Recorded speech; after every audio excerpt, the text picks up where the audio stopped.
புஷ்பகா, இன்னைக்கு என்ன குழம்பு வச்ச? கொஞ்சம் குழம்பு குடுத்தீங்கன்னா சோறு இருக்குது, போட்டு சாப்பிட்டு வந்துருவல்ல. இங்க பாருடி, கஞ்சி குடிச்சு நின்னுட்டு இருக்கற. என்ன பண்றதுன்னு தெரியாம நீ வேற உயிரை வாங்கிட்டு இருக்காத. இன்னைக்குலாம் நான் எதுவும் செய்யறதா இல்ல. என்னக்கா இப்படி சொல்லிட்ட? உன்னை நம்பிதான் சோறு மட்டும் வச்சிட்டு வந்தேன். இப்ப குழம்புக்கு எங்க போவேன்? இன்னைக்கு போய் தயிர் ஊத்தி தின்னு. வெறும் தயிர் ஊத்தி சாப்பிட்டா எப்படிக்கா இருக்கும்? கூட கருவாடு வச்சு சாப்பிட்டா எப்படி இருக்கும்? ஏக்கா, நான் வேணா ஒரு ஐடியா சொல்லவா?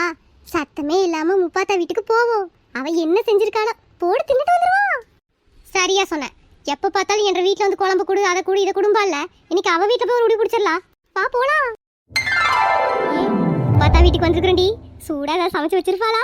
ஏக்கா, முப்பாத்தா நம்மகிட்ட தான் ஒண்ணு இல்லம்பா. விதவிதமா சமைப்பாளாக்கு. அவங்க மாமியாரு பீஸாலாம் செய்யுமாக்கு. சரி வா, மடமடன் உள்ள போக வேண்டாம். வெளியே நின்று என்ன செஞ்சிருக்கா, எது செஞ்சிருக்கான்னு கேட்போம். ஏண்டி சாப்பிடறதுக்கு என்ன செஞ்சிருக்கிற? ரொம்ப பசிக்குது. அக்கா, சாப்பிடறதுக்கு வேற என்ன செஞ்சிருக்கேன்னு வீட்டுக்காரர் கேக்குறாரு. விதவிதமா எடுக்க போறா. மாமா, கொரியா சீரிஸ் பார்த்துட்டு இருந்த நேரம் போறதே தெரியல. கொரியா சீரிஸ் பாத்தியா?